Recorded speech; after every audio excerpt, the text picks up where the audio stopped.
मस्जिद के तहफ्फुज के लिए मरा है। शहादत की आला मौत मर गया, वह मौत जो करोड़ों को नसीब नहीं होती, वह मौत मर गया है। 5 आदमी शहीद हुआ है, टेंशन लेने की कोई जरूरत नहीं। वो लेट्रिन रूम में नहीं मरा, वो टकरा के नहीं मरा, वो जहर खा के नहीं मरा, वो फांसी के फंदे पे नहीं लटका, वो साहब कुफ्र बकते बकते नहीं मरा, वो शराब पीते पीते नहीं मरा, वो नमाज छोड़ते छोड़ते नहीं मरा। मस्जिद के तहफ्फुज के लिए मरा है। शहादत की आला मौत मर गया, वह मौत जो करोड़ों को नसीब नहीं होती, वह मौत मर गया है। अगर वो हालत ईमान में मरा है तो हमारे जैसे करोड़ों लोगों की मौत से बेहतर मौत मरा है। जिन्होंने 100 साल पहले प्लान बनाया होगा कि मदरसे को मिटा के रख देंगे, उस वक्त हिंदुस्तान में मदरसा 100 था, लेकिन आज 1 लाख के करीब मदारिस हिंदुस्तान में मौजूद हैं। जिस वक्त आज से 70 साल पहले मुसलमानों को काट कर मस्जिदों के वीरान करने का प्लान बनाया था, उस वक्त मुसलमानों की तादाद 5 करोड़ थी कमोबेश, और आज तमाम आंधियों से गुजरता हुआ आज इस्लाम 40 करोड़ से ज्यादा लोगों की सीने में मौजूद है। इसलिए ए मुसलमान, वक्ती तौर पर मस्जिद तोड़ दे, मस्जिद की हिफाजत करने वाले नौजवानों को शहीद कर दे, वक्ती तौर पर मुसलमानों का घेरा तंग करने की कोशिश करे, ये हमारी बदअमली की सजा तो हो सकती है, लेकिन इस्लाम कभी खतरे में नहीं आएगा। मस्जिदें टूटती जाएंगी, नमाजियों की तादाद में इजाफा होता जाएगा, मदरसे बंद होने का प्लान होता जाएगा, मदरसा नहीं जामियात की शक्ल में, यूनिवर्सिटीज की शक्ल में इदारे बनते नजर आएंगे। मुस्तफा ने 1400 साल पहले कहा था, गुलामों घबराना मत, एक वक्त ऐसा आने वाला है कि ला यबका अला ज़हरिल अर्द बैतु मदरिया वला फब्र इल्ला अदखलहुल्लाहु कलिमतल इस्लाम। इस रुए जमीन पर कोई कच्चा घर नहीं बचेगा और कोई पक्का घर भी नहीं बचेगा, मगर वहां अल्लाह इस्लाम का कलमा दाखिल फरमा देगा। ला यबका अला ज़हरिल अर्द, ला यबका अला ज़हरिल अर्द, जमीन की पीठ पर कोई कच्चा घर नहीं बचेगा और कोई कच्चा पक्का घर नहीं बचेगा, इल्ला अदखलहुल्लाहु कलिमतल इस्लाम, मगर वहां अल्लाह इस्लाम का कलमा दाखिल फरमा देगा। तो इंसान का प्लान छोटा है और मुस्तफा जाने रहमत की पेशनगोई बशारत अजीम और महान है।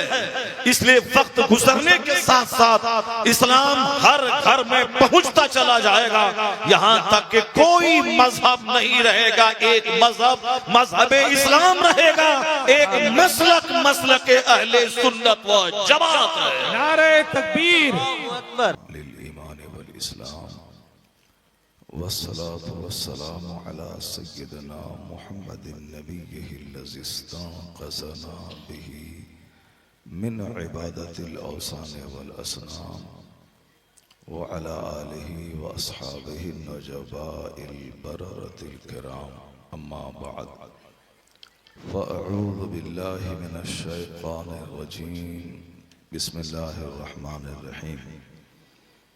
किताबुन अंज़लनाहु इलैका मुबारकुन लियद्दब्बरू आयातिही व लियतज़क्कर उलुल अलबाब। सदक़ल्लाहुल अज़ीम व सदक़ रसूलुहुन नबियुल करीम। एक बार सारे लोग अदब से आक़ाए दो जहां, फ़ख्र रसूलां, सय्यद इंसो जां, अनीस बेकसा, सय्याहे लामकां, खातिमे पैगम्बरां, जनाब मुहम्मदुर रसूलुल्लाह सल्लल्लाहु अलैहि वसल्लम के बारगाह बेकस पनाह में नजराने दरूद पेश करने की सआदत हासिल करें। पढ़ें अल्लाहुम्मा सल्ली अला सय्यिदिना व मौलाना मुहम्मदिन व आलिहि वसल्लम, सल्लु अलैहि सल्लल्लाहु व आलिहि व बारिक व सल्लिम सलातन व सलामन अलैका या रसूलल्लाह। हिंदुस्तान के मुख्तलिफ इलाकों में जलसों में अक्सर शिरकत का मौका मिलता रहता है, लेकिन इस जोन में, आरा के इस देहात में खिताबत के लिए बहुत कम आना जाना होता है। मैं शुक्रिया अदा करता हूँ यहाँ के जिम्मेदारों का, जिन्होंने मुझे अपने इस दियार में खिताब करने का मौका अता फरमाया। हजरत मौलाना मुफ्ती मोहम्मद खुर्शीद आलम रज़वी साहब का शुक्रगुजार हूँ कि उन्होंने जिम्मेदारों को मसाज दिया, उन्होंने दावत खुलूस पेश की और ये फ़कीर इस इलाके में आया।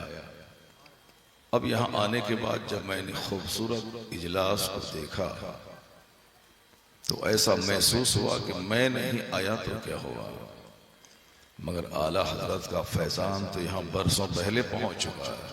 सुभान अल्लाह। मैंने यहाँ के नौजवानों के सरों पे जब गुंबदे रजा के रंग का अमामा देखा तो मैं समझ गया कि यहाँ के दीवानों की अकीदत कमजोर नहीं बल्कि बहुत पुख्ता है। सुभान अल्लाह जी, बेशक। चूंकि मोहब्बत तो सारे लोग करते हैं, मगर रंग से मोहब्बत करना, दरो दीवार से मोहब्बत करना, यह दीवानों ही का काम हो सकता है।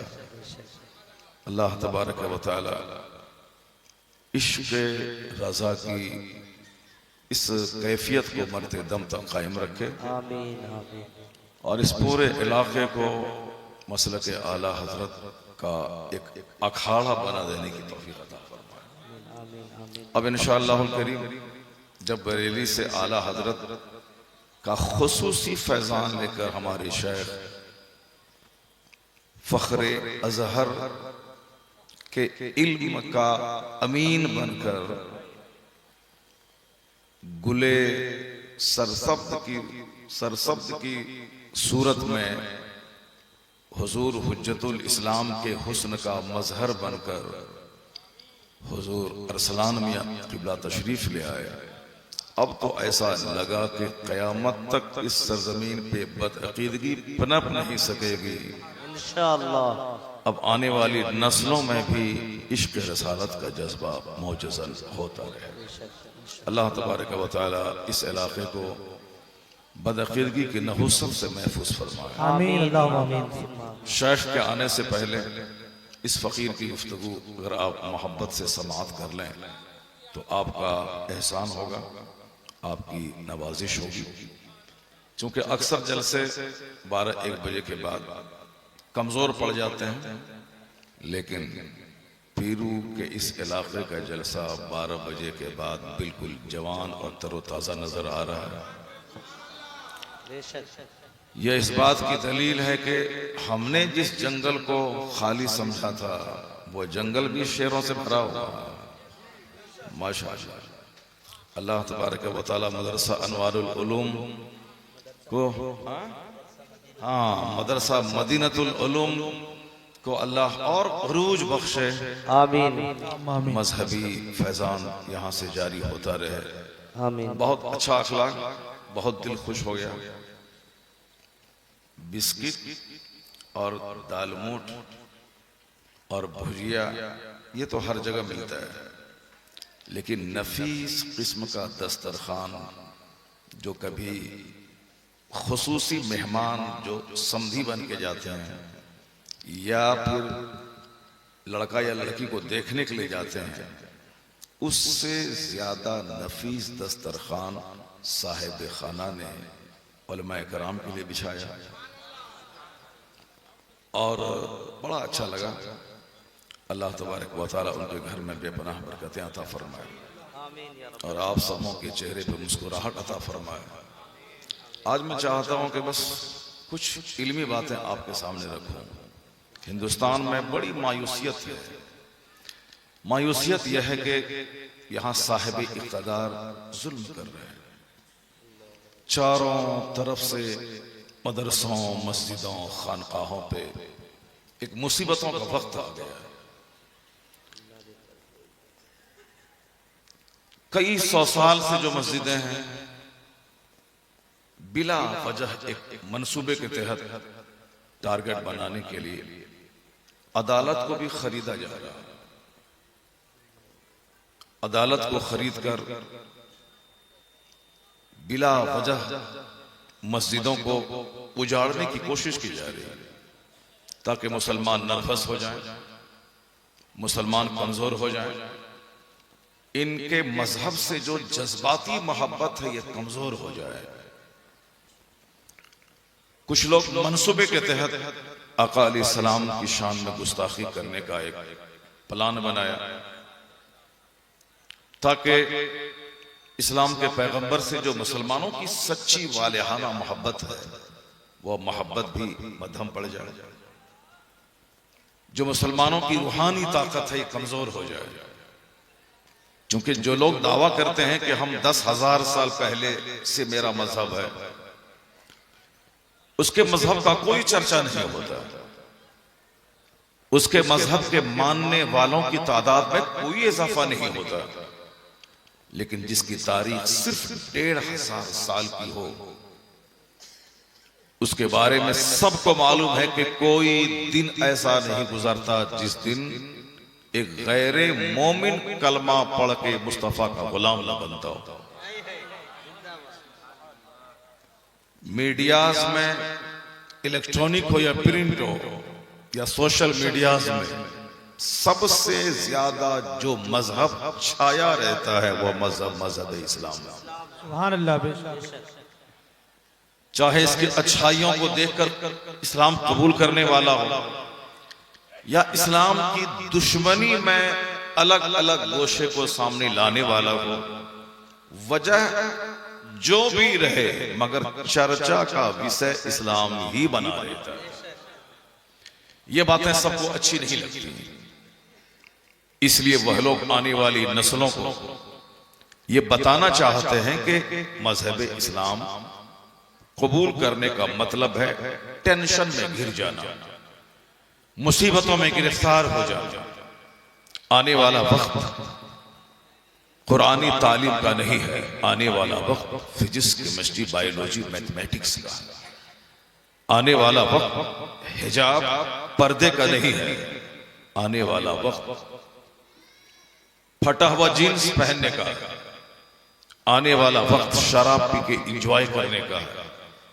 इस जमाने में जो मस्जिद जाए उसे अहमक समझा जाता है, जो शराब की भट्टी में जाए उसे चतुर और चालाक समझा जाता है। दुनियावी दरसगाहों में पढ़ने वाला उसको इज्जत की निगाहों से लोग देखते हैं कि साहब ये DM, SP, collector, barrister, professor बनने वाला। और मदरसे में पढ़ने वालों को उनके अपने करीबी रिश्तेदार भी इस निगाहे हिकारत से देखते हैं कि इसका मुस्तकबिल कितना तारीख है कि सारी जिंदगी चंद पैसों की खातिर ये जद्दोजहद करता रहेगा और जिंदगी की लज्जतों से महरूम रहेगा। क्यों ये मदरसे में पढ़ रहा है, क्यों ये जवानी में बुढ़ापे का लिबास पहने हुआ है। ऐसे वक्त में इस्लाम बचाना बज़ाहिर कितना मुश्किल है, इस्लाम की तबलीग कितनी मुश्किल है, मस्जिदों की हिफाजत कितनी मुश्किल है, अपने ईमान की जो दौलत है इश्क़ रिसालत उसका तहफ़्फ़ुज़ किस कदर मुश्किल काम है। एक लोगों के दिल दिमाग में एक सवाल पैदा होता है, लेकिन इतना जान लीजिए कि अल्लाह रब्बुल इज्जत का कलाम सच्चा है। अल्लाह ने जो कहा वही हक है, क्योंकि अल्लाह सारी कमजोरियों से पाक है। ये इंसान चाहे बैरिस्टर रहे या किंग रहे या काउंट रहे या नवाब रहे, कोई भी रहे, ये इंसान कमजोरियों का पुतला है। इंसान की इब्तदा कमजोरी से, इंसान की इंतहा भी कमजोर है। इंसान पैदा हुआ है एक नापाक खतरे से, इंसान मर के मिट्टी में मिल जाता है, इसकी इंतहा भी कमजोर है, इसकी इब्तदा भी कमजोर है। चाहे बैरिस्टर रहे या प्रोफेसर रहे या किंग रहे या साफ प्रेसिडेंट रहे, कोई भी रहे, अल्लाह ने एक कमजोरी सबके साथ लगा दी। वह कमजोरी यह है कि हर वक्त नींद इनके साथ है, नींद मौत असगर का नाम है। हालत नींद में बादशाह भी बेबस हो जाता है। नींद इंसान की कमजोरी, नाक पहना इंसान की कमजोरी, मुंह की बदबू इंसान की कमजोरी, पसीने की बदबू इंसान की कमजोरी, रोजाना 5 बार बाथरूम जाना, पेशाब पखाना इसकी कमजोरी। ये सारी कमजोरियां अल्लाह ने इंसान के पीछे लगा दी हैं ताकि जब भी इस इंसान को लगे कि मैं कुछ हूं, इंसान को अपने हुस्न पे नाज हो, अपनी सल्तनत पे घमंड हो, अपनी फौज, अपने लश्कर, अपनी जाहो हशमत पे से घमंड हो, अपनी औलाद, अपनी मुलाजमत, अपनी जागीरदाराना निजाम, अपनी मुलाजमत पे से घमंड गरूर हासिल हो तो सिर्फ पसीने की बदबू को देख ले, मुंह से निकलने वाली बदबू को देख ले, नींद को देख ले, अब बार बार पाखाना करने के लिए टॉयलेट जाना ये याद कर ले। जो काम एक मेहतर का है वह काम हर आदमी को मरते दम तक करना है। मेहतर दूसरों का पाखाना ढोता है और हर आदमी अपना पाखाना साफ करता है। यह इतनी बड़ी कमजोरी है कि जब भी लगे कि मैं कुछ हूं, पेट का पाखाना याद कर लेना, तेरा सारा गुरूर चकनाचूर हो जाएगा, तेरा सारा घमंड मिट्टी में मिल जाएगा। तो जो पाखाने को 5 बार धोता हो, ये चला है अल्लाह को आंख दिखाने, ये चला है इस्लाम के खिलाफ बोलने, ये चला है अल्लाह के कलाम को नीचा दिखाने। आप यकीन जाने कि बंदों की बात झूठी हो सकती है, अल्लाह का कलाम झूठ से पाक है। बंदों का कलाम अदलता बदलता रहता है, अल्लाह का कलाम चेंज होने से पाक है। ला तब्दील लिकलिमातिल्लाह, there will be no any changing in the words of Allah. Allah के कलाम में कोई तब्दीली कभी नहीं होगी। तो इंसान कहता है इस्लाम खतरे में है, झूठ बोलता है। नेता बोलता है इस्लाम खतरे में है, झूठ बोलता है। अगर कोई आलिम कहता है इस्लाम खतरे में है तो आलिम झूठ बोलता है। चूंकि अल्लाह ने कहा युरीदून लियुत्फिऊ नूरल्लाहि बिअफ़वाहिहिम वल्लाहु मुतिम्मु नूरी। अल्लाह कहता है ये कुफ्फार और मुशरिकीन अपने मुंह से इस्लाम का चिराग बुझाना चाहते हैं, अल्लाह उस नूर को पूरा करना चाहता है। इसलिए बंदों की बात नहीं चलेगी, खुदा की बात होके रहेगी। इस्लाम न खतरे में था, न आज है, न कयामत तक रहेगा। और जब जब जुल्म बढ़ता है, कलमा पढ़ने वालों की तादाद में इजाफा होता चला जाता है। सुभान अल्लाह, जिंदाबाद है नूरे खुदा कुफ्र की हरकत पे खंदासन, फूंकों से चिराग बुझाया जाए। मैं 2-3 बातें कुरान करीम से आपके सामने रखना चाहता हूं कि आने वाला मुस्तकबिल कितना चमकीला और कितना ब्राइट है हमारा, कि आने वाला वो वक्त आने वाला है कि हर घर में इस्लाम की रोशनी पहुंचने वाली है इंशाअल्लाह। ये बोली कोई मौलाना नहीं बोल रहा, ये बोली कोई पीर साहब की नहीं है, ये बोलवी किसी बरेली के आला हजरत की नहीं है, ये बोली किसी मखदूम बिहार की नहीं है। ये कलाम है मुस्तफा जाने रहमत का। हुजूर कहते हैं कि ला यबका अला ज़हरिल अर्द बैतो मदरियों वला वब इल्ला अदखलहु अल्लाहु कलिमतल इस्लाम। हम लोग 100 साल पहले नहीं थे, इस्लाम था, और हम लोग 100 साल के बाद नहीं रहेंगे, मगर इस्लाम रहेगा। मैंने कहा था कभी कि हिंदुस्तान की आजादी के 75 साल से ज्यादा दिन हो गए और इसमें 15 से 20 वज़राए आज़म बदल गए और सब के सब कुर्सी पर बैठकर दुनिया से चले गए। अगर किसी ने इस्लाम के सूरज के डूबने का सपना देखा होगा, उनकी जिंदगी तो डूब गई, मगर इस्लाम का सूरज खत्ते निस्फ़ नहार पे जगमगा रहा है। जिन्होंने 100 साल पहले प्लान बनाया होगा कि मदरसे को मिटा के रख देंगे, उस वक्त हिंदुस्तान में मदरसा 100 था, लेकिन आज 1 लाख के करीब मदारिस हिंदुस्तान में मौजूद हैं। जिस वक्त आज से 70 साल पहले मुसलमानों को काट कर मस्जिदों के वीरान करने का प्लान बनाया था, उस वक्त मुसलमानों की तादाद 5 करोड़ थी कमो बेश, और आज तमाम आंधियों से गुजरता हुआ आज इस्लाम 40 करोड़ से ज्यादा लोगों की सीने में मौजूद है। इसलिए ए मुसलमान, वक्ती तौर पर मस्जिद तोड़ दे, मस्जिद की हिफाजत करने वाले नौजवानों को शहीद कर दे, वक्ती तौर पर मुसलमानों का घेरा तंग करने की कोशिश करे, ये हमारी बदअमली की सजा तो हो सकती है, लेकिन इस्लाम कभी खतरे में नहीं आएगा।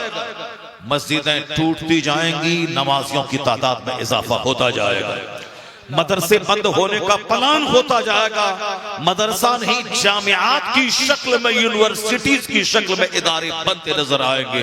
मुस्तफा ने 1400 साल पहले कहा था, गुलामों घबराना मत, एक वक्त ऐसा आने वाला है कि ला यबका अला ज़हरिल अर्द बैतु मदरिया वला फब्र इल्ला अदखलहुल्लाहु कलिमतल इस्लाम।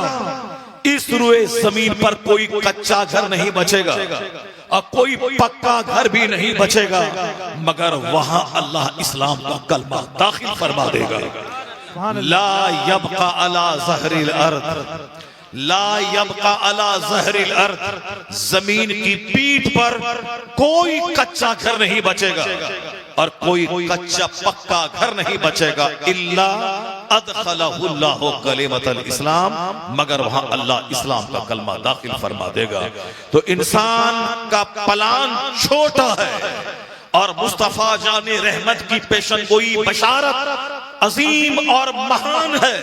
इसलिए वक्त गुजरने के साथ साथ इस्लाम हर घर में पहुंचता चला जाएगा, यहां तक कि कोई मजहब नहीं रहेगा, एक मजहब मजहब इस्लाम रहेगा, एक मसलक मसलक अहले सुन्नत व जमात रहेगा। नारे तकबीर, नारे तकबीर, नारे रिसालत, मसलक आला हजरत। ये बात है मैं जोश और जज्बे के साथ नहीं कहता हूं। कुरान ने जो कहा वो बात मैंने आपसे कह दी, हदीस में जो आया वो मैंने आप तक पहुंचा दिया। अब जरा गौर से सुनिए, जिसने हदीस कुरान पर ईमान तो नहीं लाया, अलबत्ता वो इस्लामिक हिस्ट्री को पढ़ा, वो हकीकत शनास है, जो हक को पहचानता है।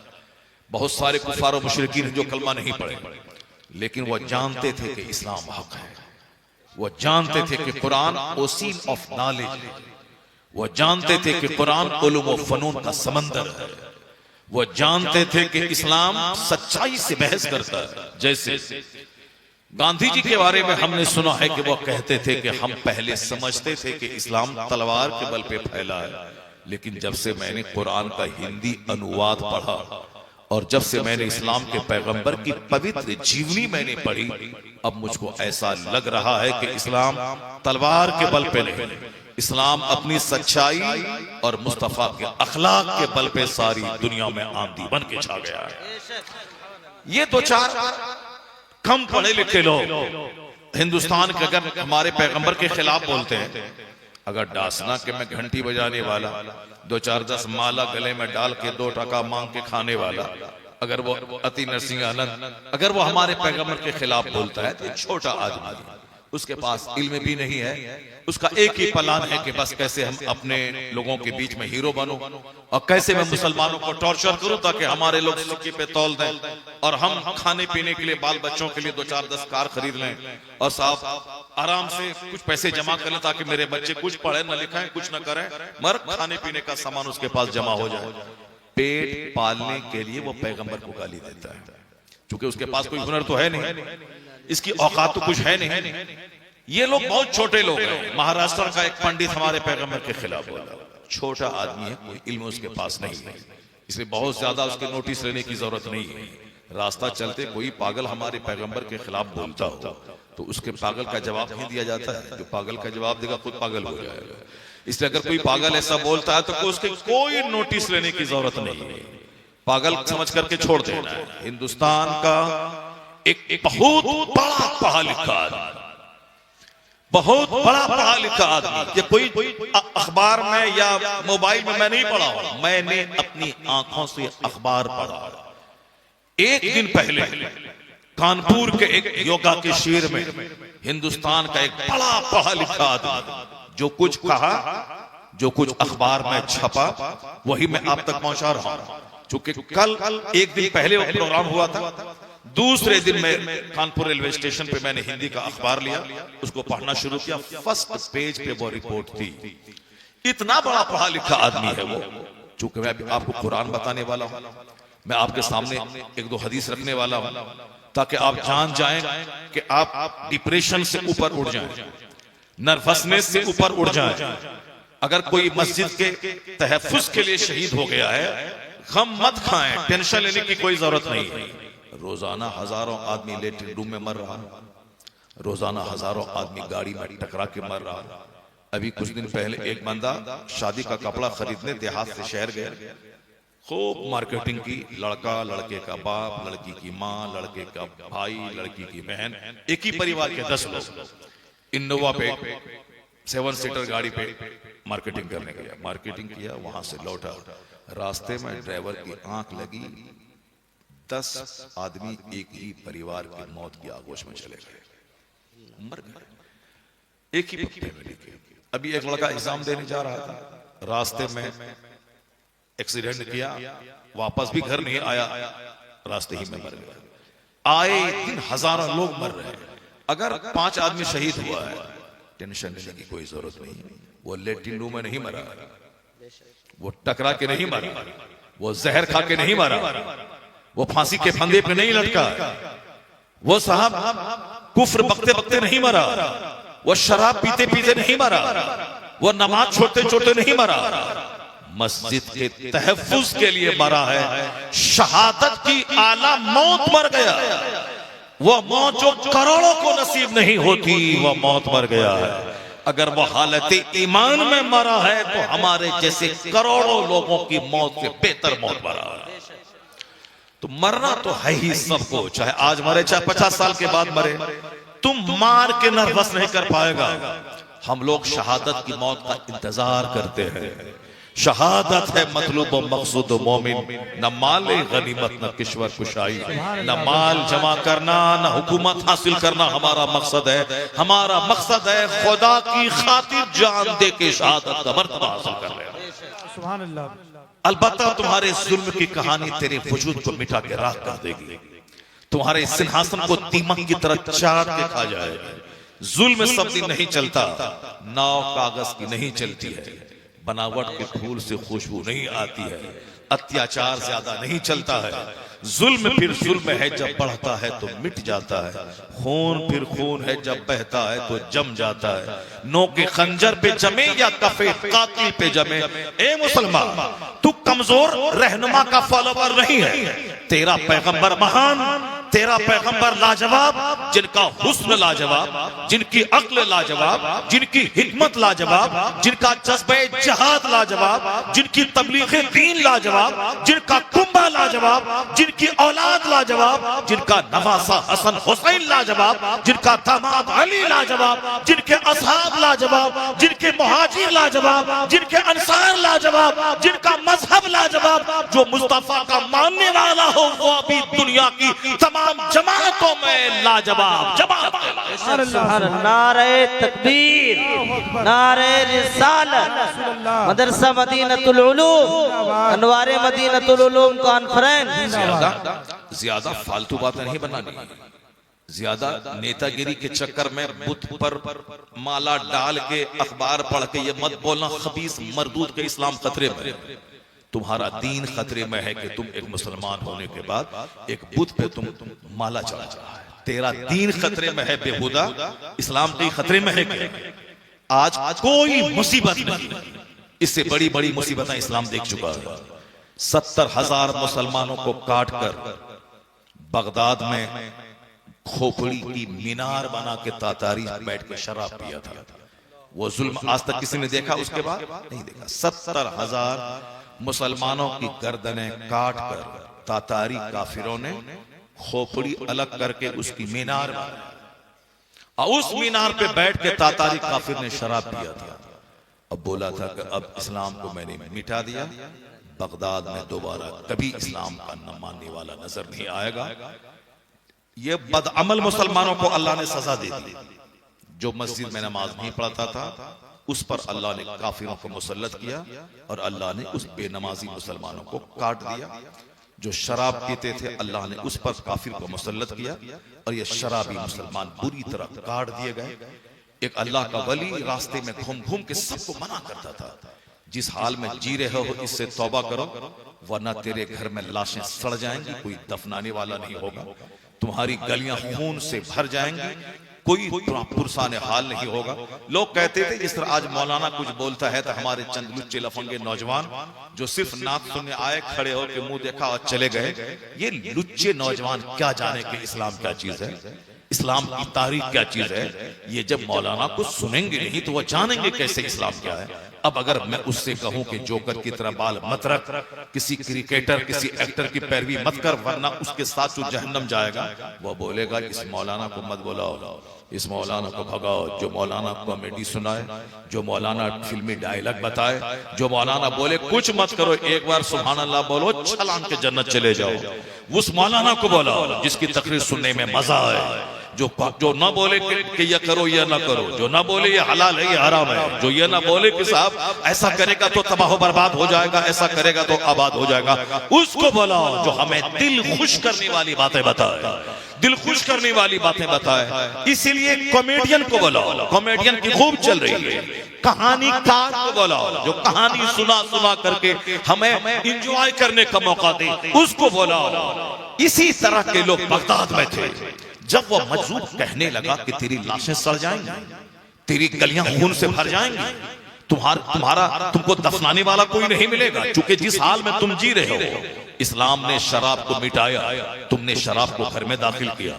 इस्लाम ने तमाम जहालत को मिटाया, तुमने दौलत के नशे में तमाम जहालत को अपने घर में लाया। नाच गाना, शराब, शबाब, कबाब और बाल बच्चों की काफिराना रविश इस्लाम ने मिटाया, तुमने अपने घर में दाखिल किया।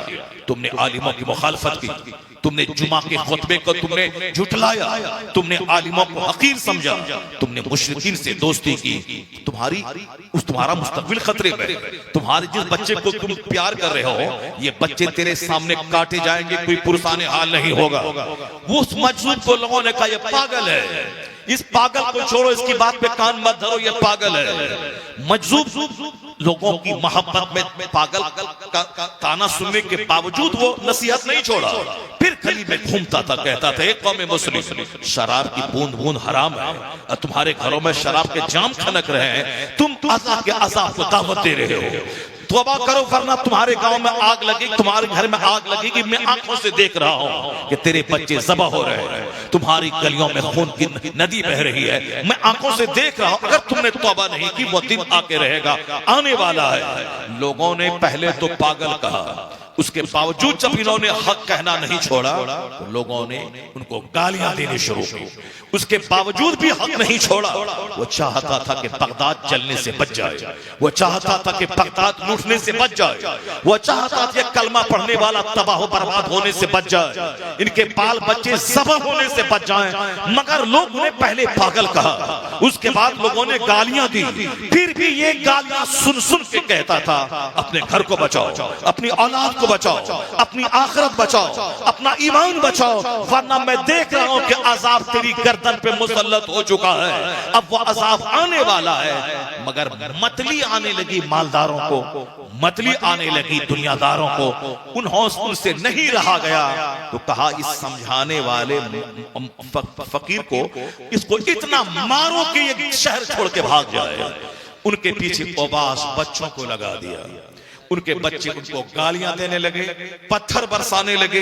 एक दिन नहीं रहा गया दुनियादारों को, शराबियों, पापियों, बेनमाजियों, इस्लाम के कानून को हल्का समझने वालों, दुनिया में माल जमा करने वालों, बहुत दिनों तक लग्जरियस लाइफ गुजारने का सपना देखने वाले इन दुनियादारों को नसीहत अच्छी नहीं लगी। इतना मारा उस मजलूम को, इतना मारा कि उनकी रूह पर बस। उधर मजलूम का इंतकाल होना था, इधर तातारी काफिर बगदाद में घुसा, इस कदर तबाही मचा दी, इस कदर तबाही मचा दी कि एक दिन में 70,000 मुसलमानों की गर्दनें काट दी। बगदाद की सारी मस्जिदों को तोड़ डाला, मदरसों को जला डाला, मदरसों की सारी किताबों को दरियाए दजला में फेंक दिया। यहां तक कि दरिया दजला का पानी किताबों की सियाही की वजह से काला हो गया। एक बुजुर्ग थे जो तहखाने में महवे इबादत थे, उससे नहीं रहा गया ये जुल्म सितम।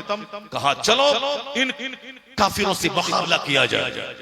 घोड़े पे सवार होकर हाथ में तलवार लेके निकला कि कुछ मारेंगे दो चार काफिरों को। लेकिन जैसे ही वो आगे बढ़ा, देखा कि उन काफिरों के सरों पे अल्लाह के वलियों की रूहें हैं, अल्लाह के वलियों की रूहें हैं। और वह रूहें कह रही हैं अय्युहल कफरा उक़्तुलुल फजरा, एक काफिरों इन बदकार मुसलमानों को ज़ब्ह कर दो। ये कौन कह रहे हैं? जिसके मजार पे तुम ताला बांधते हो, जिसके मजार पे तुम धागा बांधते हो, जिनके मजार पे जमीन, दुकान, मकान, औलाद, दामाद, बेटे की मुलाजमत मांगने के लिए जाते हो, जिस दरगाह पे चादर पोशी करते हो। मस्जिद उजड़ गई, दरगाहों पे 10 करोड़ का झूमर लगा हुआ है, मस्जिदों में वजू खाने नहीं है, दरगाहों पे साहब 50 करोड़ के मार्बल लगे हुए हैं साहब, मस्जिदों में एक मुसल्ला नहीं है, और दरगाहों पे कीमती कालीन बिछे हुए। क्यों? वहां मिन्नतें मांगी गई है, अगर ये प्लॉट में खरीद लिया मैं 50 करोड़ का झूमर लगा दूंगा, अगर हम इलेक्शन में जीत गए तो हम साहब पूरे दरगाहों में ग्रेनाइट बिछा देंगे। अब दुनिया मिले हमको 1 करोड़ की, हम 10 लाख रुपए लगा देंगे। माल चाहिए। जिसने दुनिया को तलाक दे दी, उनके आस्थाने पे जाके माल की भीख मांगी जा रही है। जो जिंदगी में लज्जत भरा खाना नहीं खाया, उसके दरवाजे पे जाके दुनिया की भीख मांगी जा रही है। हमने दरगाहों से जाके जो हश्र किया, दरगाहों पे हमें दीन मांगना था, वहां तकवा मांगना था, वहां हमें अल्लाह के डर की दौलत मांगनी थी, हमें आखिरत की तैयारी का शौक मांगना था, हमें नमाज पढ़ने में दिल नहीं लगता, ये मरे हुए दिल को जिंदा करने की कैफियत मांगनी थी। वहां हमने ताला बांधा, वहां हमने धागा बांधा। उन्हीं वलियों की रूहें कि तुम ताला बांधता है दुनिया के लिए, और तेरे घर में है शराब, तेरे घर में है ज़िना, तेरे बच्चे ज़िना कर रहे हैं, तेरी बच्चियां दूसरों से ज़िना कर रही, तेरी 4 बच्चे की माँ दूसरे मर्दों से दिल लगा रही, और तू अपनी हूर जैसी बीवी को छोड़कर किसी भूतनी चुड़ैल से तू दिल लगा रहा। क्यों? ज़िना का रसिया हो गया।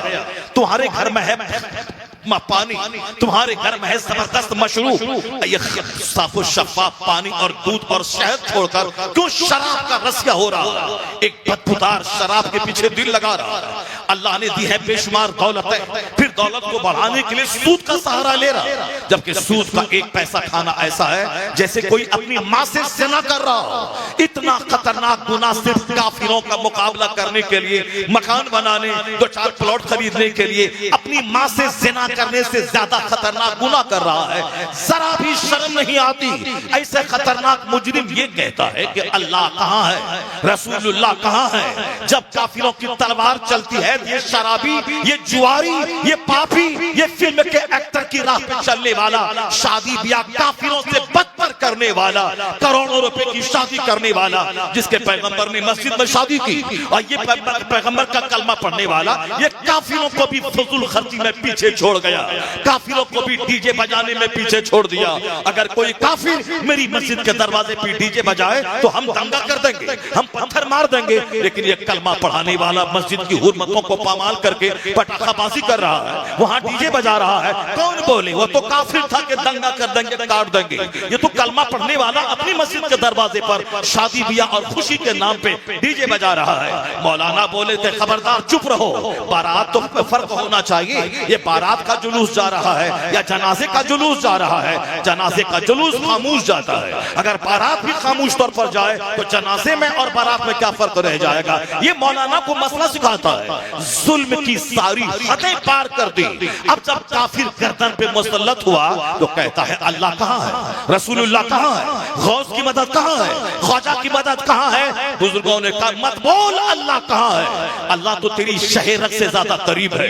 मत बोल मुस्तफा कहाँ है, मुस्तफा तो तेरी जान से भी ज्यादा करीब है। या बोल के तू कहाँ है, तेरे बच्चे कहाँ है, तेरा घर कहाँ है, तेरी तहजीब कहाँ है, तेरा गांव कहाँ है, तेरा समाज कहाँ है? तू आज बदल जा, खुदा की रहमतें बरसने को तैयार है। हक है, हक है, बहुत खूब, हक है।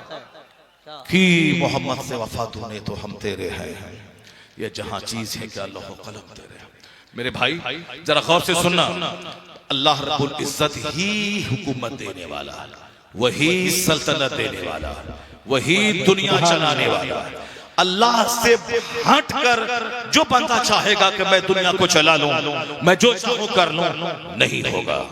जब बंदों की शरारत बढ़ती है तो अल्लाह तबारक व तआला जलजला भेजकर बंदे के गुरूर को तोड़ देता है। जब बंदों की शरारत बढ़ती है तो अल्लाह सोनामी का छोटा सा तूफान भेजकर आबादी को वीरान कर देता है।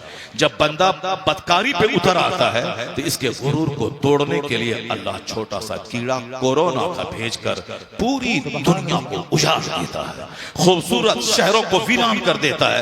इसलिए मैं किसी रमेश से मुखातब नहीं हूं, मैं अब्दुल्ला से मुखातब हूं, मैं अब्दुल रहीम से मुखातब हूं। जो कहता है कि मैं मुसलमान हूं, मैं उससे मुखातब हूं। मुशरिकीन क्या कर रहा है, शराब पी रहा है कि पानी पी रहा, हमें उससे क्या मतलब? हमें मतलब तो उससे है जिसका यकीन है कि जन्नत है, जिसका भरोसा है कि जहन्नम है, जो जानता है कि अल्लाह है, जो जानता है कि मुस्तफा है, जो जानता है कि दो फरिश्ते कांधे पे बुराई और अच्छाई लिख रहे हैं। मैं तो उससे मुखातब हूं। जब जानता है कि अल्लाह है, जब जानता है कि मरने के बाद हिसाब किताब होगा, जब जानता है कि वहां का एक दिन 50,000 साल के बराबर है, तो फिर काफिरों की तरह क्यों जीता है? क्यों दुनियादार बना हुआ है? क्यों तू इस दुनिया को तबाह बर्बाद और आखिरत को बर्बाद कर रहा है? काफिर शराब पिए के पानी पिए पीने दे, मगर तू शराब नहीं पिएगा कि तेरे पैगंबर ने बूंद बूंद को हराम करार दिया है। तू उसकी तरह हेयर स्टाइल नहीं रखेगा कि तेरे लिए तेरे पैगंबर को अल्लाह ने मॉडल बना के भेजा है कि तू मेरे महबूब की गुलामी कर, जन्नत वहां मिलेगी, हुकूमत यहाँ मिलेगी, सल्तनत यहाँ। सुभान अल्लाह, सुभान अल्लाह। नारे तकबीर, झूमकर नारे रिसालत, मसलके आला हजरत, अनवारे मदीनतुल उलूम कॉन्फ्रेंस। हमारे घरों में चर्चा है फिजिक्स केमिस्ट्री का, हमारे घर में चर्चा है मैथमेटिक्स का, हमारे घर में चर्चा है IA BA MA PG post graduation MBBS FRCS का। हमारे घर में एक बार भी चर्चा नहीं होता कि कल हमें मर जाना। हमारे घर में एक बार भी चर्चा नहीं होता कि मुस्तफा को कब्र में मुंह दिखाना। हमारे घर में एक बार भी चर्चा नहीं होता कि अल्लाह तबारक व तआला क़यामत के दिन हमसे हर सियाह और सफेद का हिसाब लेगा। अल्लाह तबारक व तआला मेरी जवानी के बारे में सवाल करेगा कि तूने जवानी किस काम में गुजारी, तुमने माल कहां से कमाया, कहां खर्च किया, तुमने अपने इल्म पे कितना अमल किया। सबका हिसाब किताब होगा। जब सारी बातें खोल खोल कर हमारे पैगंबर ने बयान कर दी तो अब आजाद की तरह जीने का क्या मतलब है, एक आवारा की तरह जीने का क्या मतलब है? इसलिए बुजुर्गों ने कहा कि मत बोल के अल्लाह कहाँ है। अल्लाह रब्बुल इज्जत की रहमतें पुकार रही हैं, हम तो माहिल बसकरम हैं, कोई साइल ही नहीं, राह दिखलाए किसे, कोई रहनुमाई मंजिल ही नहीं, किसे रास्ता दिखलाए, किसको? कहा तो सारे लोग गफलत की नींद सो रहे हैं। यहूदी ने व्हाट्सएप दिया, 24 घंटे उसमें लगे। यहूदी इस्लाम का दुश्मन, उसने हमें इंस्टाग्राम दिया, हमारे बच्चे उसमें लगे। यहूदियों ने मेरा ईमान लूटने के लिए गंदी गंदी तस्वीरें, गंदे गंदे ऐप उन्होंने चालू किया, हमारे बच्चे उसमें लगे। यहूदी हमारा वो बच्चा जो DM बनने वाला था, उसको चपरासी भी बनने का अहल नहीं छोड़ा। इनको बर्बाद करने के लिए यहूदियों ने PUBG का साफ ऐप छोड़ा, हमारे बच्चे उसमें लग गए।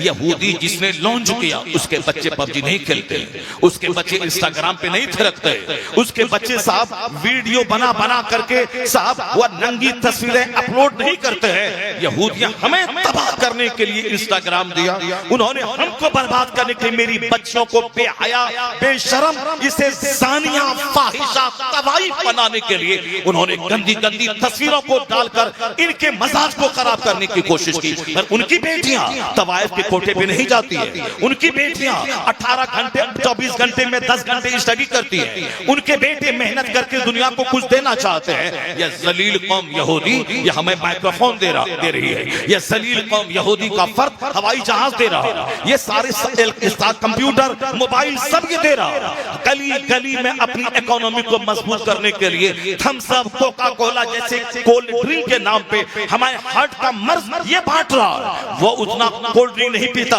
जितना हमारे बच्चे पी रहे हैं, वो उस कदर शराबी कौम शराब नहीं पीती जिस कदर हमारे बच्चे पी रहे हैं, उस कदर वो इंस्टाग्राम यूज नहीं करता यहूदी जितना हम कर रहे हैं। तो वो हमें तबाह करने का सामान देता है, हम उसे कबूल करते हैं। जबकि खुदा ने कहा था अतीउर रसूल, मेरे रब की बात मान, मेरे रब के नक्शे कदम पे अमल कर। वो कैसे बाल रखते हैं वैसे बाल रख, वो कैसे कपड़ा पहनते हैं वैसे पहन, वो कैसे जीने का पैगाम देते वैसे तू जी। मुस्तफा की बात मान, जन्नत तो वहां मिलेगी, सेहत यहाँ मिलेगी, इज्जत यहाँ मिलेगी, राहत यहाँ मिलेगी, इत्मीनान कल्ब यहाँ मिलेगा, हुकूमत यहाँ मिलेगी, यहाँ की भी भलाई मिलेगी, मरने के बाद भी सारी भलाई तेरे। नारे तकबीर, नारे रिसालत, मसलके आला हजरत, अनवारे मदीनतुल उलूम कॉन्फ्रेंस। नारे तकबीर, नारे रिसालत। मैं आपसे कहना चाहता हूं मेरे भाई, अब उस मजजूब उस सालिक बुजुर्ग हाथ में तलवार लिया, घोड़े पर बैठ गए, सोचा कि भाई इन दुश्मनों से मुकाबला करो। वहां गए तो देखा कि सरों पे औलिया और सालिहीन की रूहें मौजूद और वो कह रही हैं, ए बदकार, ए काफिरों, इन बदकार मुसलमानों को कत्ल करो। काफिर तो फीनारे जहन्नम है, उनके बारे में ज्यादा कुछ मत बोलना, वरना हमारे बच्चे बोलते अरे ऐश वो करें, मौज वो करें, खाएं पिए वो, नाचे कूदे गाए वो, उनको कुछ नहीं हो रहा है, उनको कुछ यहां नहीं होगा, यहां होगा भी तो छोटा होगा। तुम जानते हो ना, ज़ुय्यना लिल्लज़ीना कफ़रुल हयातुद दुनिया व यस्खरून मिनल लज़ीना आमनू वल्लज़ीना तक़ौ फ़ौक़हुम यौमल क़ियामा। ये कुरान करीम इसीलिए है कि हमारे बच्चे पढ़ने लिखने के बाद दो पैसा कमाएं। ये कुरान इसीलिए है कि माँ के मरने के बाद बच्चों को हम यहाँ ले आए। यह कुरान इसीलिए है ताकि हम बगैर समझे बुझे तरावी उसको सुन लें। कुरान इसलिए नाजिल हुआ है, अल्लाह कहता है किताबुन अंज़लनाहु इलैका मुबारकुन, हमने बरकत वाली किताब उतारी है आप पर ए हबीब, ताकि यह लोग उस किताब में तदब्बुर करें, गौर व फिक्र करें, दिमाग लड़ाएं कि ये क्या है, गौर व फिक्र करें। वलियतज़क्कर उलुल अलबाब, गौर व फिक्र करने का रिजल्ट ये निकलता है कि अक्लमंद नसीहत हासिल करता है, अक्लमंद वहां से खौफ इलाही के जौहर लेता है। वलियतज़क्कर उलुल अलबाब, Quran has been revealed to read it, to understand it, to consider it, to act upon it, and to establish the rules of the Quran by it। एक स्कॉलर ने कहा कुरान इसलिए नासिल हुआ है कि इसको पढ़ा जाए, इसकी आयतों में गौर किया जाए, कुरान पाक की तालीमात पे अमल किया जाए, फिर अल्लाह की जमीन पे कुरानी निज़ाम में हुकूमत कायम किया जाए और लोगों को कुरान पे चलने की दावत दी जाए। इतने बड़े प्लान के तहत कुरान नाजिल हुआ। यहाँ तो कोई कुरान पढ़ने वाला नहीं है, अगर कोई पढ़ता है तो समझने वाला नहीं है, अगर कोई समझता है तो अमल करने वाला नहीं है, अगर कोई अमल करता है तो अपने तक अमल महदूद है, समाज को दावत देने वाला नहीं है। कुरान पाक के नुज़ूल के तकाज़े जब पूरे नहीं होंगे, इस कुरान पाक की बरकतें कहां से मालूम होंगी। कुरान पाक घर में रखे हुए हैं। अब जरा देखें कुरान क्या कहता है, ज़ुय्यना लिल्लज़ीना कफ़रुल हयातुद दुनिया, हम लोग जिस दुनिया के लिए लालायित हैं, जिस दुनिया के लिए बेचैन हैं, जिस दुनिया को सजाने के लिए मस्जिदों को उजाड़ दिया, जिस दुनिया को सजाने के लिए अपने बच्चों को एक वक्त की नमाज पढ़ने का आदेश नहीं दिया, अपने बच्चों को साफ चपरासी भी बने मगर गवर्नमेंट का मुलाजिम बन जाए, उसके लिए हमने सारी एनर्जी झोंक दी उन बच्चों की तालीम और तरबियत के पीछे। अगर बच्चा मेरा पढ़ के डीएम बन भी गया तो कितने दिन नौकरी करेगा? 30 साल। 60 साल के बाद वो रिटायर करेगा, 30 साल तो पढ़ता रहा। अब 60 साल के बाद जब बच्चा बूढ़ा होगा, मौत का मुंतजिर रहेगा। 80-90 साल में मौत आई, मर गया डीएम बुढ़ा। कहां गया? कब्रिस्तान। अब वहां गया है जहां का एक दिन 50,000 साल के बराबर है। जहां का एक दिन 50,000 साल के बराबर है। वह बाप अहमक है जो डीएम तो बनाया, जन्नती नहीं बनाया। वह बाप अहमक और गधा है जो बच्चों को बैरिस्टर बना के 2 टका कमाने का रास्ता तो दिखलाया और महासंख्यों साल की जन्नत का रास्ता नहीं दिखाया। बेहतर तो ये था कि दुनिया की तरक्की का भी रास्ता दिखे और फिर जन्नत का भी रास्ता दिखे। अगर कोई दुनिया की तरक्की का रास्ता नहीं भी दिखलाया या कोई दिखला दिया, जन्नत का रास्ता नहीं दिखाया, ये 80 साल तो 80 सेकंड की तरह खत्म हो जाएंगे। इसलिए अब वो जो 80 साल लग्जरियस लाइफ गुजारा, अब जहां 80 करोड़ बरस नहीं खरबों साल जाएगा, वहां के लिए सुबहान रब्बियल आला भी कहना नहीं आया, वहां के लिए सूरे फातिहा भी पढ़ना नहीं आया, वहां के लिए जी भर के सजदा अच्छे ढंग से करना भी नहीं आया। ये बताएं कि जो एक दिन के आराम के लिए खरबों साल का अजाब मोल ले ले, जो एक दिन अच्छा खाने पीने के लिए खरबों साल की जहन्नम में अपने बच्चों को धकेल दे, वो बाप अकलमंद है या वो बाप अकलमंद है? जो होना तो बेहतर यही है कि दुनिया में भी दूसरों के सामने हाथ न फैला, दुनिया में भी दूसरों के सामने मोहताज न रहा, दुनिया में भी फकीर मत रहा। यहाँ भी मैट्रिक कर, इंटरमीडिएट कर, ग्रेजुएशन कर, MBBS कर, साहब वकालत की डिग्री ले, LLB कर, यहाँ BEd कर, MAd कर, बैरिस्टर बन, लॉयर बन, PM बन, SP बन, प्रोबेशनरी ऑफिसर बन, सब बनता कि दुनिया में अच्छा खाओ, अच्छा पियो और 1 घंटा 12 घंटे दुनिया के लिए और 1 घंटा जन्नत के लिए निकाल। जोहर में 10 मिनट जा, मगरिब में 15 मिनट जा, असर में 10 मिनट के लिए जा, ईशा में 20 मिनट के लिए जा, फजर में 10 मिनट के लिए जा और पेट के लिए 5 घंटे स्कूल जा और जन्नत के लिए 1 घंटा मस्जिद जा। पेट के लिए 18 घंटे स्टडी कर और खरबों साल की जन्नत के लिए आलिम के पास आधा घंटा जा ताकि बाहर शरीयत पढ़ ले, कानून शरीयत पढ़ ले, नमाज का तरीका आ जाए, दरूद ताज पढ़ ले, दुआए कुनूत सीख ले, आयतुल कुर्सी जान ले, हराम और हलाल सीख ले। पेट के लिए 5 घंटे स्कूल में पढ़, 5 घंटे कोचिंग सेंटर जा और खरबों साल की जन्नत के लिए 1 घंटा नमाज के लिए निकाल, आधा घंटा दीन सीखने के लिए आलिम के पास जा। वो बैरिस्टर भी बनेगा, जन्नती भी बनेगा, वो DM भी बनेगा, जन्नती भी बनेगा, वह मास्टर भी बनेगा, जन्नती भी बनेगा, वह डॉक्टर भी बनेगा, जन्नती भी बनेगा।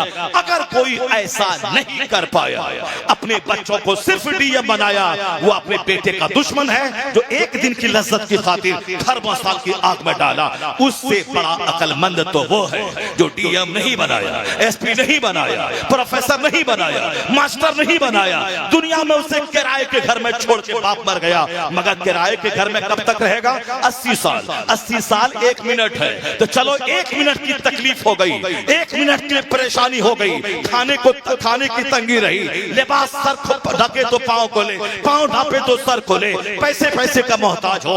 80-90 साल गुजर गए। इसी डब्बे में सफर करो तो भी दिल्ली उतरने के बाद वही हाल है, जनरल डब्बे में सफर करो तो भी स्टेशन पे उतरने के बाद वही हाल है। चाहे किराए के घर में रहो, चाहे अपने घर में रहो, मरने के बाद दोनों का जुलूस जनाजा यही कहता है। अब बिरयानी जो खाए वह भी, सूखी रोटी खाए वह भी, वो खत्म। अब यहाँ इस मंजिल में दोनों एक हो, अब यहाँ हिसाब देने आ गए हो। इसलिए किराए के घर में रहा, डॉक्टर नहीं बना, मास्टर नहीं बना, मगर रोजा है, हज है, ज़कात है, नमाज है, सजदा है, तिलावत है, बाहरी शरीयत का इल्म है, तकवा है, अल्लाह का डर है। वह बाप अकलमंद है जो 1 मिनट की तकलीफ उठाने के लिए उसको दुनिया का इल्म नहीं दिया, पर खरबों साल की जन्नत का हकदार उसे बना दिया।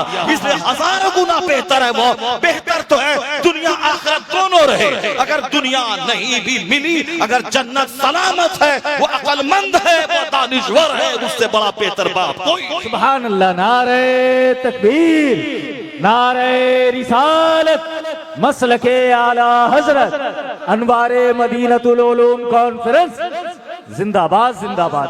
क्या बात। आखिरत लूटा के दुनिया कमाना कोई कमाल नहीं है। आखिरत लूटा के दुनिया का घर बना लेना 50 कमरे का, मार्बल टाइल से, POP फॉल से सीलिंग, वो कौड़ी की 3 मिट्टी की दीवार, सोने की दीवार, दोनों एक हो जाएगी अगर जन्नत पे नजर है। किराए का घर, अपना खुद का घर, दोनों में कोई फर्क नहीं है अगर बंदे की नजर जन्नत पर है। क्योंकि हमने मुस्तफा की बात सुनी ही नहीं, हमने अल्लाह के कलाम को समझा ही नहीं, इसलिए काफिरों की दौलत, काफिरों की नौकरी, उसकी सल्तनत। अब हमारा नेता भी यही कहता है कि दुनिया हासिल करने के लिए खूब पढ़िए लिखिए, मेहनत कीजिए, खूब इंजीनियर डॉक्टर बनिए, प्रोफेसर बनिए, खूब नौकरी लड़के लीजिए, कमाइए, खाइए, मर के खरबों साल की आग में जलने के लिए चले जाए, खरबों साल की आग में जलने के लिए चले जाए। चूंकि ये नेता खुद बेनमाजी है और दूसरों को कहता है कि माल कमाओ, वही माल कमाओ जिसको हमारे बुजुर्गों ने कहा है अद्दुनिया जीफा वत्तुल्ला बुहाकेला, ये दुनिया मुर्दार है, उसके तलबगार कुत्ते हैं, उसी पे अमल करो। पैगंबर आज़म ने क्या कहा, अद्दुनिया ज़ूर ला युज़लु इल्ला बिज़ूर, ये दुनिया धोखा है, अब बगैर धोखा फरेब की दुनिया हासिल नहीं होती है। इसलिए अक्सर लोग नमाज रोजे छोड़कर गाफिल बनकर उसी दुनिया के हुसूल में पड़ गए। अब मकान का मुकाबला, गाड़ी का मुकाबला, कपड़े का मुकाबला, खाने का मुकाबला, दस्तरखान का मुकाबला, बेटी की शादी के लिए शानदार टेंट और 5 स्टार होटल के बुक करने का मुकाबला। और क्या है इस दुनिया में, क्या है तुम्हारे पास या हमारे पास क्या है? माल बढ़ता है तो बेटी की शादी में 10 करोड़ खर्च हो गए, इसके अलावा क्या है? अगर माल बढ़ा तो दस्तरखान चिकना हो गया, खाओ, अब पेट ऊंचा करो और डॉक्टर के पास दौड़ दौड़ के जाओ कि हार्ट गया, पेट गया, दिल गया, टखना गया, घुटना गया, आंख गई, लंग्स गया, अब जाओ हॉस्पिटल में जाओ।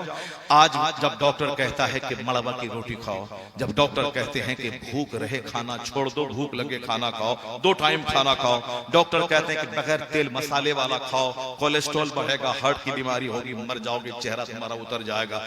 डॉक्टर कहता है तो अरबपति अब बगैर तेल मसाले वाली सब्जी खा रहे हैं। यही खाना मदरसे के बच्चे खा रहे थे, बगैर ज्यादा तेल मसाला वाली सब्जी खा रहे थे। तो समाज के सारे लोग आपके कहते थे मौलाना साहब आप एसी में रहिए, आप मुर्गा मुसल्लम खाइए और इन बच्चों को आप सूखी रोटी और बगैर मसाले वाली दाल आप खिला रहे हैं। सारे लोग लड़ने के लिए आ गए। और जब वही अरबपति को गैस्ट्रिक की खतरनाक बीमारी लगी और डॉक्टर ने कहा कि तेल मसाला मोरगन मुचर्रब गजा छोड़ दे, अब वो इस बात पर मजबूर हुआ कि 50 करोड़ की कार है मगर सुबह सवेरे मैदान में कार छोड़कर डॉक्टर साहब पैदल 5 किलोमीटर दौड़ के पसीना निकाल रहे हैं। पहले तो कार खरीद ली, अब डॉक्टर कहते हैं जिंदा रहना है तो पैदल चलना होगा। पहले तो खूब मुरक्कन गज़ाएं खाई, अब डॉक्टर कहता है जिंदा रहना है तो बस सब सिंपल सादी रोटी खानी होगी। यही गज़ा मदरसे में बच्चों को हम दे रहे थे ताकि पेट दुरुस्त रहे, दिमाग दुरुस्त रहे, गैस्ट्रिक की बीमारी से बच जाए, हेल्दी स्वस्थ जीवन ये गुजारे। सारे समाज आ गए। आज दुनिया अपने हिसाब से अच्छा खाना, अच्छा पहनना, अच्छा मकान बनाने के चक्कर में जब दुनिया मकरूज हो गई, जब दुनिया डिप्रेशन की मरीज हो गई, जब दुनिया 1 दर्जन बीमारी में के शिकार हो गई, अब दुनिया लौट के आ रही है। कहां? डॉक्टर कहते हैं सादगी, प्रोफेसर कहते हैं सादगी, हुकूमत के जिम्मेदार कहते हैं सादगी, पहनने में सादगी, खाने में सादगी, मकान बनाने में सादगी। ताकि 50 करोड़ है, 1 अरब रुपए बैंक का कर्जा लेके रहोगे तो सारी जिंदगी चेहरे का हुस्न उतर जाएगा। यानी सारा सामान कर्ज लेकर, दरवाजे पे कार खड़ी है, सारा कर्ज की गाड़ी है, मकान बना है, कर्ज का मकान बना है, घर में एसी लगी है, 2000 रुपए दिया बाकी हर महीने देना है, आमदनी घटी तो जहर खा के मर जाना है। सिर्फ दूसरों का मुकाबला करने के लिए जब लोग जहर खा के मरने लगे, फांसी के फंदे पे लटकने लगे, अब बैंक का कर्जा न चुकाने की ताकत हो, आमदनी घट गई तो जहर खा के मर जाए, शहर उजड़ने लगा। तब दुनिया कहने लगी क्यों अपनी जिंदगी में आग लगाते हो? सिंपलिसिटी, सादगी, खाने में सादगी, मकान बनाने में सादगी। तुम्हें मालूम है एक कौम मुस्लिम जिस सादगी का पैगाम आज अमेरिका का प्रेसिडेंट दे रहा है, जिस सादगी का मैसेज आज हिंदुस्तान का प्राइम मिनिस्टर दे रहा है, आज जिस सादा खाने, सादा पहनने, सादा रहने, सादा घर बनाने का मैसेज तुम्हें तबाही और बर्बादी, सुसाइड से बचाने के लिए वैज्ञानिक दे रहे हैं, यही पैगाम दुनिया का सबसे बड़ा रहनुमा, दुनिया का सबसे बड़ा मसीहा, दुनिया का सबसे बड़ा मौसिन पैगंबर आज़म ने 1400 साल पहले दिया था। इन्नल बसासत मिनल ईमान, सादगी ईमान का हिस्सा है। Simplicity is the part of faith. दुनिया तबाही का तमाशा देखने के बाद वापस उसी थ्योरी पे लौट रही है जो थ्योरी मुस्तफा का 1400 साल पहले दिया हुआ है। इसलिए तो मुसलमानों, दुनिया को बर्बाद होने दे, तबाह होने दे। तबाही का तमाशा देखकर जब उसे आबादी की फिक्र होगी, कोई दूसरा रहनुमा नजर नहीं आएगा, वो मुस्तफा के कदमों में आएगा, कलमा पढ़ेगा, मुस्तफा की गुलामी में। नारे तकबीर, नारे रिसालत सीरत रसूल अकरम अनवारे मदीनतुल उलूम कॉन्फ्रेंस। दुनिया को तबाह होने दीजिए। दुनिया बर्बाद होके जब आबादी की फिक्र होगी तो मुस्तफा के पास आना होगा, आका अलैहिस्सलाम के पास आना होगा। अल इन्नल बसासता मिनल ईमान, सादगी ईमान का हिस्सा है। खाने में सादगी, पहनने में सादगी, मकान की तामीर में सादगी, ताकि पैसे बचेंगे तो कैंसर का इलाज होगा, पैसे बचेंगे तो दूसरों की मदद होगी, पैसे बचेंगे तो मदरसों में पढ़ने वाले मेहमानान मुस्तफा की खिदमत होगी, पैसे बचेंगे तो समाज के गरीबों, मासूरों, मिस्किनों को देंगे। सर से लेके पांव तक कर्ज में आप ही डूब जाएंगे, मदरसे को क्या देंगे, मस्जिद की खिदमत क्या करेंगे? अपने चचेरे भाई जो कैंसर से पीड़ित है उसका इलाज कहां से कराएंगे? फुफेरा भाई जो डायलिसिस चल रहा है उसको एक बार डायलिसिस करने की फीस 1100 रुपए, अब 2200 रुपए कहां से देंगे? पैसे आपके पास जब बचेंगे, सिंपल रहेंगे, तब आप उसी पैसे से जन्नत खरीदेंगे, गरीबों की मदद करेंगे, आप जन्नत जाएंगे, मदरसा मस्जिद की खिदमत करेंगे, जन्नत जाएंगे। फजूल खर्ची ने आज मुझको तबाह कर डाला। हुजूर ने किस कदर शानदार पैगाम दिया था, सादगी ईमान का हिस्सा है। हजरत मौला अली ने क्या कहा था? मौला अली कहते हैं कि दुनिया अगर तेरे पास आ भी गई तो क्या करोगे तुम? अच्छा खाओगे, अच्छा पियोगे, अच्छा पहनोगे, अच्छी सवारी खरीदोगे और अच्छी औरत लाओगे, इसके अलावा अच्छी खुशबू इस्तेमाल करोगे। ये 6 चीज के अलावा अगर और कुछ है तो बताओ। मौला अली कहते हैं पैसा आएगा तो क्या करोगे? अच्छा खाओगे, अच्छा पियोगे, अच्छा पहनोगे, अच्छी खुशबू लगाओगे, औरतें अच्छी लाओगे और सवारी अच्छी खरीदोगे, इसके अलावा और तो कुछ है नहीं दुनिया में। मौला अली जो हुजूर ने कहा था कि मैं इल्म का शहर हूं और अली उस शहर का दरवाजा, अना मदीनतुल इल्म व अलीयुन बाबुहा, I am city of knowledge and Ali is the door of it. मैं इल्म का शहर हूं और अली उस शहर का दरवाजा है। बाबो मदीनतुल इल्म मौला अली, बहादुर मौला अली, मुश्किल कुशा मौला अली, साहिब इल्म इरफान मौला अली, सैयदों के बाप मौला अली, हसनैन के वालिद गिरामी मौला अली। आला हजरत ने जो बात कह दी, करोड़ों की एक बात, करोड़ों की एक बात। ये झूठे लोग दो पैसा कमाने के लिए अली अली करें वो अलग बात है, मगर आला हजरत ने जो अली अली किया है उसका कोई जवाब नहीं है। एक झूठे मौलाई तुम हम पर इल्जाम लगाता है कि मौला अली से इसको मोहब्बत नहीं है। मेरा इमाम कहता है बहरे तस्लीम में अली मैदान में सर झुके रहते हैं तलवारों के, यानी अली उस बहादुर का नाम है जो मैदान जंग में तलवारों का सर मौला अली को सलाम करने के लिए। सुभान अल्लाह, सुभान अल्लाह। नारे तकबीर, नारे रिसालत, मसलके आला हजरत अनवारे मदीनतुल उलूम कॉन्फ्रेंस। बहरे तस्लीम अली मैदान में सर झुके रहते हैं तलवारों के, सर झुके रहते हैं तलवारों के। वह मौला अली क्या कहते हैं, जरा गौर से सुनिए। सिर्फ जोशीली बात मत सुनिए, तहकीकी बात सुनिए। सिर्फ अली अली करके क्या हासिल करना चाहता है? मौला अली ने जो कहा है उसको अपने सीने से लगाओ। मौला अली ने कहा है दौलत की हिफाजत तू करेगा, अगर इल्म हासिल कर ले तो इल्म तेरी हिफाजत करेगा। क्या बात है, मौला अली ने क्या कहा?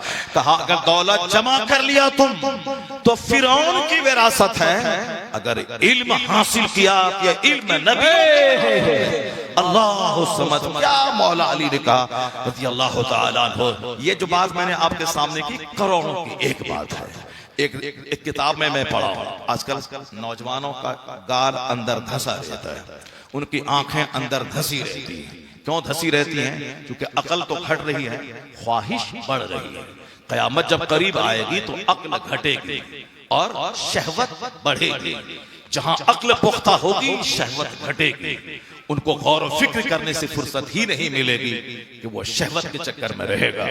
मौला अली से किसी ने पूछा था, हुजूर एक शौहर अपनी बीवी के पास कब कब जाए? कहा जिंदगी में एक बार, जिंदगी में एक बार। कहा हुजूर जो ज्यादा जाना चाहे? कहा साल में एक बार। कहा हुजूर जो और ज्यादा जाना चाहे? कहा महीने में एक बार। कहा हुजूर और कोई ज्यादा जाना चाहे? कहा फिर मौत का कुआं है, जितनी बार चाहो छलांग लगा दो।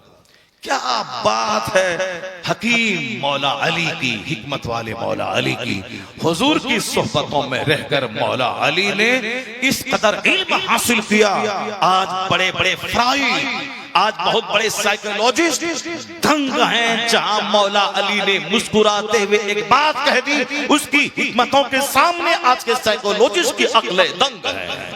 एक औरत दौड़ी दौड़ी आई, कहा हुजूर मेरा बेटा छत पे है, छत पे बाउंड्री नहीं है, रेलिंग नहीं है, मेरा बेटा, अब मैं उसको बुलाती हूँ तो अब पीछे भागता है, अब पीछे भागेगा तो नीचे छत से गिर जाएगा। अब बताएं कि मैं क्या करूं, बुलाती हूँ तो आता नहीं है, जब मैं उसकी तरफ लपकता हूँ तो पीछे भागता है, पीछे भागेगा नीचे गिरेगा, बुलाती हूँ तो आता नहीं है।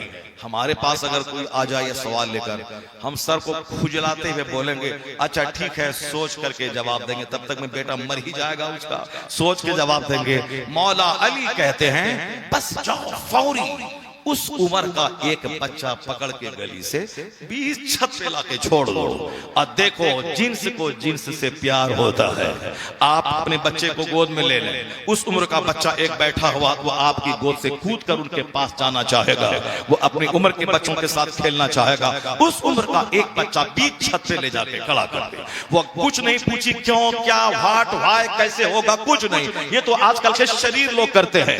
मौलाना बोले ऐसा करो, क्यों, ऐसा क्यों, वैसा क्यों, वाई वाट, तबाह बर्बाद हो गए। हदीस में आया है अल्लाह नापसंद करता है कसरते सवाल को, यानी एक्सेस ऑफ क्वेश्चन, ज्यादा सवाल को अल्लाह नापसंद करता है। इज़ाअतुल माल, माल को बर्बाद करने को अल्लाह नापसंद करता है। और बगैर कीलो काल, बिला वजह कीलो काल बात करने को अल्लाह नापसंद करता है। वो औरत गई, उसकी उम्र का बच्चा लिया, छत पे लाके रख दी और बैक हो गई। जब देखा उनका बेटा कि मेरी उम्र का मेरा दोस्त भी छत पे है, वह दौड़ता हुआ आके उस दोस्त के साथ खेलने लगा। औरत गई, हाथ पकड़ के छत के नीचे ले आई। मौला अली साइकोलॉजिस्ट कहते हैं जहां 80 साला माहिर नफ्सियात की अकल न जाती हो, वहां मौला अली चुटकी में मसले का हल कर दे। मौला अना मदीनतुल इल्म व अलीयुन बाबुहा। बातें हमारी बहुत फैल जाएंगी, मगर जब मैंने इसको छेड़ दिया है मैं इसको वाज़ेह कर दूं। चूंकि आज मेरी मस्जिदें वीरान है माल की मोहब्बत में, मदरसा उजड़ गया माल की मोहब्बत में, जलसे हमारे उजड़ गए माल की मोहब्बत में, सच्चों की तादाद घट गई माल की मोहब्बत में, हलाल खोरों की तादाद घट गई, हराम खोरों की तादाद बढ़ गई माल की मोहब्बत में। हाँ अलबत्ता मस्जिद वीरान है, मदरसा वीरान है, दरगाह आबाद है। दरगाहों पे 10 करोड़ लोग अजमेर जा रहे हैं, बरेली शरीफ 50 लाख लोग जा रहे हैं, अजमेर सालाना 10 करोड़ की हाजिरी हो रही। क्यों? वहां भी माल काम कर रहा है। बाबा माल दे दीजिए, बाबा फॉर्च्यूनर दे दीजिए, बाबा हमने सुना है कि मेरा पड़ोसी आया था वो BMW कार खरीद लिया, बाबा हमसे क्या दुश्मनी है, मुझे भी दे दीजिए। तो अब वहां नमाजी मस्जिदों में नहीं है, दरगाहों पे है। ये मत भूलिएगा कि सुन्नी बढ़ रहा है, ये मसले के आला हजरत के फॉलोवर बढ़ रहे हैं। नहीं, वो फॉलोवर नहीं बढ़ रहे, वो दुनियादार बढ़ रहे हैं, माल के तलबगार बढ़ रहे हैं। क्योंकि मस्जिद अगर वो आला हजरत का मसलक का फॉलोवर होता तो मस्जिद आबाद करता, दरगाह कभी कभी जाता, मस्जिद 5 बार जाता। लेकिन ये जो भीड़ लगी है वहां पे, ये मस्जिद कभी कभी जाता है, दरगाहों पे बार बार जाता है, हर छठी में जाता है, हर 11वीं में जाता है। अब ज़कात नहीं निकालना है, मगर तो शेख कादरिया की फातिहा है, मालिदा की फातिहा है, गौसे पाक का लंगर है। जबकि 1 करोड़ की मस्जिद तामीर करना ये नफल है, ज़कात का 100 रुपया निकालना ये फर्ज है। अब बगैर फर्ज अदा किए हुए कोई नफल कबूल नहीं होता। 1 लाख आदमी को इफ्तार करवा देना नफल है, अपना रोजा रखना फर्ज है। और जब तक अपना रोजा न रखे 1 लाख आदमी को इफ्तार करवाने वाले नेकी हंग रहेगी, मुअल्लक रहेगी। क्योंकि कोई नफल कबूल नहीं होता जब तक कि बंदा फर्ज न अदा करे। तो फिर नमाज पढ़ना फर्ज आजम है, और फातिहा दिलाना नफल है, मजार पे जाना नफल है, तोशा कादरिया की फातिहा नफल है, लंगर गौसिया नफल है, जुलूस मोहम्मदी नफल है, है, अजमेर बगदाद जाना नफल है, तो फर्ज छोड़ के नफल के लिए दौड़ रहा है। नफल हंग रहेगी। अक्लमंद वो है जो फर्ज को पहले अदा करे, वाजिब को पहले अदा करे, सुन्नत मौक़ता पहले अदा करे, फिर उसके बाद नफल अदा करे। फर्ज न अदा करे, सुन्नत पढ़ के मस्जिद से बाहर हो जाए, ये अक्लमंदी नहीं है। ये जो मस्जिद वीरान है, दरगाह आबाद है, उर्स आबाद है, उर्स की तकरीब आबाद है, औरतों की भीड़ भाड़ वहां है। क्यों? जाके देखें पटना में जो सामने मंदिर है, उस मंदिर में मर्द मिलेंगे 10, औरतें मिलेंगी 90। क्यों? इसलिए कि औरतों को माल चाहिए। वह करवा चौथ की पूजा करती है ताकि मेरे शौहर को लंबी उम्र मिले। वह लक्ष्मी की पूजा करती है ताकि मेरे शौहर की दौलत बढ़ती रहे। वह विद्या की पूजा करती है ताकि हमारे बाल बच्चे पढ़ लिख ले। वो साहब छठ पूजा करते हैं ताकि हमारे घर में माल खूब आ जाए, हमारी मुराद और मिन्नतें पूरी होने लगे। माल के लिए है पूजा, उम्र के लिए है पूजा, विद्या के लिए है पूजा, भाई के प्यार के लिए है रक्षाबंधन। यहाँ हर पूजा दुनियावी मफाद से जुड़ा हुआ है। इस वहाँ औरतों की भीड़ है, दरगाहों पे औरतों की भीड़ इसीलिए है। मस्जिदों में औरत नहीं है, औरत घर में नमाज नहीं पढ़ती है, दरगाहों पे भीड़ क्यों है? वो तो पूजा कर नहीं सकती, लक्ष्मी पूजा, विद्या पूजा, छठ पूजा, करवा चौथ की पूजा, मगर ये दरगाहों पे दो जा सकती है। वो दरगाह पे जाना है, हमको बेटा दीजिए, हमको बेटी दीजिए, अच्छा दामाद दीजिए, शौहर को लंबी उम्र दीजिए, जो सारी चीजें वो अलग अलग मांगती है, ये दरगाहों पे जाके सारी चीजें मांग रही है।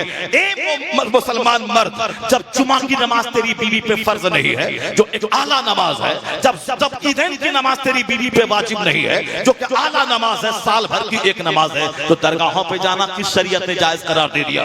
दरगाहों पे जाना किसने जायज करार दे दिया? अपनी बेटी को, अपनी बीवी को समझा दे। अगर दरगाहों पे जाना जायज भी होता तो एक नफल काम है, अच्छा काम है, मगर नमाज तो फर्ज आजम है, जुमा तो बड़ा फर्ज है, ईदैन तो बहुत बड़ा वाजिब है। जब जुमा फर्ज नहीं है तुझ पर, ताकि तुझको घर से बाहर निकलना नहीं पड़े, घर पर्दा जरूरी है। जमात से ज्यादा जरूरी पर्दा है, मस्जिद से ज्यादा जरूरी तेरे लिए पर्दा है, ईद बकरीद से ज्यादा जरूरी तेरे लिए पर्दा है। तो पर्दे की वजह से जुमा फर्ज नहीं है, पर्दे की वजह से ईदैन वाजिब नहीं है, तो फिर पर्दा जब इल्लत है तो पर्दे की वजह से उसे दरगाहों पे जाना भी जरूरी नहीं है। उसे कह दे जब मस्जिद नहीं जा सकती तो दरगाहों पे कैसे जा सकती? ये दुनिया का फैक्टर काम कर रहा है, माल, इसीलिए दरगाहों पे भीड़ है। और एक आदमी दुआ ताबीज कर रहा है, चाहे अगर अच्छे ढंग से कर रहा है तो बड़ी अच्छी बात, नमाज रोजे का पाबंद है आमिल, कुरान की तिलावत है, तिलावत का पाबंद है आमिल। अब अगर वो ताबीज देता है तो बहुत अच्छी बात है, ताबीज के बहाने मुश्किलें आसान होती है। लेकिन जो नमाज नहीं पढ़ता है, जो साहब गुनाहों में डूबा रहता है, जो आने वाली सारी औरतों का चेहरा घूर घूर कर देख देख करके आंखें दिन भर सेकता रहता है, और जादू टोने सिफरी अमलियात करके वह पैसा ऐंठता रहता है। अब वहां भी जाके देखे 5 मर्द है, 95 औरतें हैं, क्योंकि औरतों को दुनिया चाहिए। तो दुनिया ने शेखुल हदीस की मसनदों को उजाड़ दिया, शेखुल हदीस की दरसगाहों को उजाड़ दिया, जबकि इस तरह के हजार आमिल एक शेखुल हदीस के सामने कोई मकाम नहीं रखता। बुखारी पढ़ाने वाला का मर्तबा कितना बड़ा है, तो बुखारी पढ़ाने वाले के सामने कोई नहीं जाता, वहां कोई कार गिफ्ट लेके नहीं जाता। एक झूठा शराबी बेनमाजी आमिल वो अगर ठगने ठग बन के बैठा है तो कोई कार लेके आ रहा है या गिफ्ट में दे रहा हूं, आपने बाबा एक तावीज दी थी, इलेक्शन में जीत गया, इसलिए मैं गिफ्ट के तौर पर कार दे रहा हूं। अब वो मस्त है, आमिल के दरवाजे पे भीड़ दुनिया की मोहब्बत में लग रही है। शेखुल हदीस तो बताता है ये हराम है, ये हलाल है, ये जायज है, ये नाजायज है, ये इलीगल है, ये इलीगल है। अब कौन लीगल इलीगल सुनने जाता है? अब आमिल के दरवाजे पे औरतों की भीड़, दरगाहों पे औरतों की भीड़, कफाली में औरतों की भीड़, शादी की महफिलों में औरतों की भीड़। हम शरिया सिखाएं, कोई सुनने नहीं आती, लेकिन अपने घर से बाहर निकलने के बहाने औरतों की मजलिसें जहां हो रही हैं वहां जा रही हैं। कहने वाली कोई कह रही है, कोई सुनने वाली नहीं है, सब बात में लगी हुई है, सब बात में लगी है। अपने घर में बाहर शरीयत पढ़े, अनवार शरीयत पढ़े, कोई पढ़ने वाली नहीं है, मगर इज्तिमा के नाम पे औरतों की भीड़ लग गई, सब बात कर रही है। एक औरत चिल्ला रही है, सारी औरतें आपस में बात कर रही है, क्योंकि इसी इज्तिमा के बहाने घर से बाहर निकलना है, सहेली से मुलाकात करनी है, मार्केटिंग भी कर लेनी है। वहां भीड़, लोग कहते हैं अरे खवातीन की भीड़ हो गई, मर्द आए 1000, औरतें आ गई 10,000, अरे 10 नहीं 10 लाख औरतें आएंगी। वो आई क्यों है ये तो देख ले, वो आई है मिलने, इज्तिमा के बहाने मिलना है, सहेली से बात करनी है, इसी इज्तिमा के बहाने कुछ सामान खरीदना है, घर से बाहर निकल के टहलना है, एंजॉय करना है। जबकि शरीयत में आया है वह करना फी बयूतिकुन्ना वला तबर तबर्रजना तबर्रजल जाहिलिया, ए औरतों अपने घरों में ठहरी रहा, जब शदीद जरूरत के तहत घर से बाहर निकलना पड़े तो किनारे किनारे चल।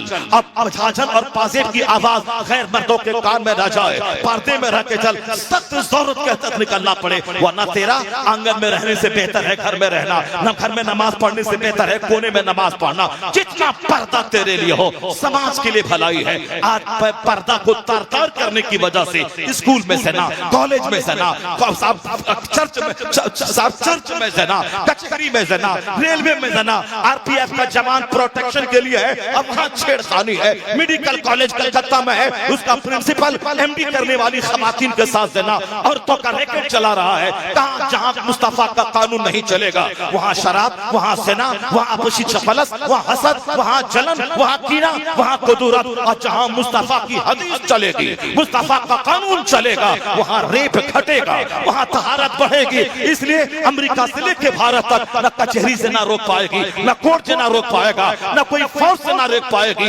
एक कानून मुस्तफा है हया और कानून पर्दा। अगर ये पर्दा नाफिज हो जाए अमेरिका भी ज़िना से पाक हो जाएगा, हिंदुस्तान भी ज़िना से महफूज हो जाएगा। नारे तकबीर, नारे रिसालत, मसलके आला हजरत, कानून इस्लाम।